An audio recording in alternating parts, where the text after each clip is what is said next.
ഉണ്ണികൃഷ്ണൻ പോറ്റിയുടെ പരാതിയിൽ മറുപടിയുമായി കടകംപള്ളി സുരേന്ദ്രൻ എം.എൽ.എ രംഗത്തെത്തിയിരിക്കുന്നു. പരാതിയിൽ പറയുന്ന പ്രതിഭ എന്ന വ്യക്തിയെ തനിക്ക് അറിയില്ലെന്നും തെരഞ്ഞെടുപ്പ് അടുത്ത സമയത്ത് ഇത്തരം പല പരാതികളും ഉയർന്നു വരുമെന്നും കടകംപള്ളി പരിഹസിച്ചു. താൻ തുമ്പ പോലീസ് സ്റ്റേഷനിൽ പോയിട്ടുണ്ടോ എന്ന് അന്വേഷിക്കണമെന്നും ആരോപണങ്ങളിൽ തനിക്ക് പങ്കില്ലെന്നും കടകംപള്ളി വ്യക്തമാക്കി.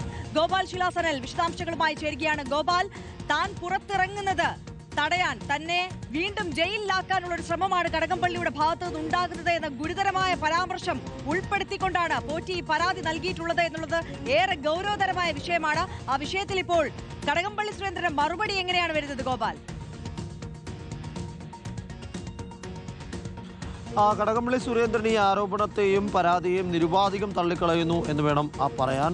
കാരണം ഈ പരാതിയിൽ പറയുന്ന പ്രതിഭ എന്നൊരു സ്ത്രീയെ തനിക്ക് അറിയുകയില്ല എന്ന ഒരു പരാമർശമാണ് അദ്ദേഹം നടത്തിയത്. തനിക്ക് ആകെ അറിയുന്നത് പ്രതിഭ എം.എൽ.എ മാത്രമാണ്. ഈ പ്രതിഭ ആരാണെന്നോ എന്താണെന്നോ എന്തടിസ്ഥാനത്തിലാണ് ഇങ്ങനെ ഒരു പരാതി നൽകിയതെന്നോ അറിയില്ല എന്ന് കടകംപള്ളി സുരേന്ദ്രൻ വ്യക്തമാക്കുകയുണ്ടായി. അതിനോടൊപ്പം തന്നെ തെരഞ്ഞെടുപ്പ് കാലമാകുമ്പോൾ ഇത്തരത്തിലേക്കുള്ള പരാതികൾ ഉയർന്നു വരുന്നത് സ്വാഭാവികമാണ്.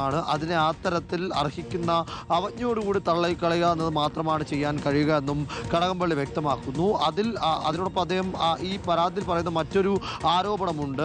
തുമ്പ പോലീസ് സ്റ്റേഷനിൽ വെച്ച് ഈ പ്രതിഭയും ഉണ്ണികൃഷ്ണൻ പോറ്റിയുമായി ബന്ധപ്പെട്ട വിഷയത്തിൽ കടകംപള്ളി സുരേന്ദ്രൻ ഒരു മധ്യസ്ഥ ചർച്ച അദ്ദേഹം ഇടപെട്ട് നടത്തിയെന്നും അന്ന് ഉണ്ണികൃഷ്ണൻ പോറ്റിയോട് ഈ പ്രതിഭയെ സഹായിക്കാൻ കടകംപള്ളി ആവശ്യപ്പെട്ടു എന്നതുമായിരുന്നു ഉണ്ണികൃഷ്ണൻ പോറ്റിയുടെ പരാതിയിലുണ്ടായിരുന്ന ഒരു ഭാഗം. ആ ഭാഗത്തെ പൂർണ്ണമായും ഇദ്ദേഹം തള്ളുകയാണ്. താൻ തുമ്പ പോലീസ് സ്റ്റേഷനിൽ ഈ അടുത്ത കാലത്തൊന്നും പോയിട്ടില്ല എന്നും അങ്ങനെ പോയിട്ടുണ്ടോ ഇല്ലയോ എന്ന് നിങ്ങൾ തന്നെ പരിശോധിച്ചാൽ മനസ്സിലാകുമെന്നും കടകംപള്ളി സുരേന്ദ്രൻ ഇതിനോടൊപ്പം തന്നെ കൂട്ടിച്ചേർക്കുന്നു. പക്ഷേ അത് അദ്ദേഹം ഒരു പരസ്യമായ പ്രതികരണത്തിന് ഈ ഘട്ടത്തിൽ തയ്യാറായിട്ടില്ല. വൈകുന്നേരത്തെ ഈ വാർത്ത വന്നതിന് പിന്നാലെ തന്നെ നമ്മൾ അദ്ദേഹത്തിൻ്റെ പ്രതികരണം തേടിയിരുന്നു. അദ്ദേഹത്തിൻ്റെ പ്രതികരണം ഒരു ക്യാമറ എന്ന രീതിയിൽ അല്ലെങ്കിൽ ബൈറ്റ് എന്ന രീതിയിലേക്ക് നൽകാൻ അദ്ദേഹം തയ്യാറായിട്ടില്ല. പക്ഷേ നമ്മളോട് അല്ലാതെ നമുക്ക് ലഭിച്ച വിവരപ്രകാരം ആണ് ഇത്തരത്തിൽ അദ്ദേഹം സൂചിപ്പിച്ചിട്ടുള്ളത്. അദ്ദേഹത്തിനോട് നേരിട്ട് സംസാരിച്ചപ്പോൾ തന്നെയാണ് അദ്ദേഹം ഇത്തരത്തിലൊരു സൂചന നൽകിയിരിക്കുന്നത്. വരും ദിവസങ്ങളിൽ ഈ കാര്യങ്ങൾ വിശദീകരിച്ചുകൊണ്ട് അല്ലെങ്കിൽ ഇതിൽ നിലപാട് വ്യക്തമാക്കിക്കൊണ്ട് അദ്ദേഹം തന്നെ രംഗത്ത് വരുമെന്ന് നമ്മൾ പ്രതീക്ഷിക്കുന്നു.